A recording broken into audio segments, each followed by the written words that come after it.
Hey everyone, so we just finished the installation of our HMF exhaust.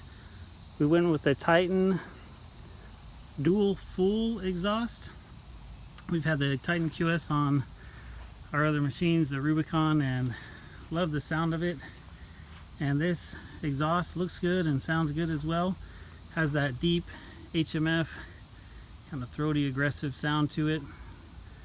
I don't feel like it's necessarily a whole lot louder other than when you're going slower. So say like 10 to 15 miles an hour, it's definitely got more of that low kind of vibrate your head a little bit sound to it, which some may not like. But when you're going a little bit faster than that, honestly, it doesn't feel any bit louder than the stock exhaust. Luckily, I actually just had my wife drive it. She didn't comment at all on it, so that is a good thing. What I will say is this exhaust is not easy to get on, and that's not HMF's fault. That's just the nature of where the headers are coming off of the motor. So let me pull up the dump bed and I'll show you what I'm talking about.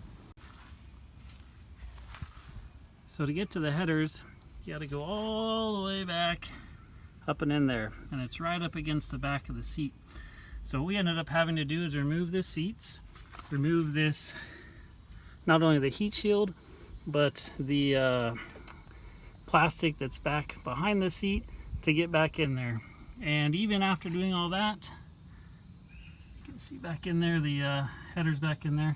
Even after doing all that, we had to use a Sawzall to cut out the stock exhaust, just so we could get to the bolts that are attaching it onto the engine. So it's not easy, but that's the most difficult part. Once you get past that, the rest of it is pretty straightforward and easy. And again, overall, it looks good and sounds good. So certainly another good product from HMF. In terms of any noticeable power, when we did that kind of pulling away at the beginning of the video, not necessarily a whole lot different. I do feel like it's a little bit more responsive when we've ridden down the trail and trying to do some donuts or drift in the corners a little bit. You know, it does seem to help a little bit there. So anyway, something to consider if you're looking for an exhaust upgrade. Down the line, we'll hopefully do a tune on it, and hopefully that tune combined with the exhaust will give us the extra power we need when we're loaded up with 6 passengers and all of our extra accessories. So thanks for watching.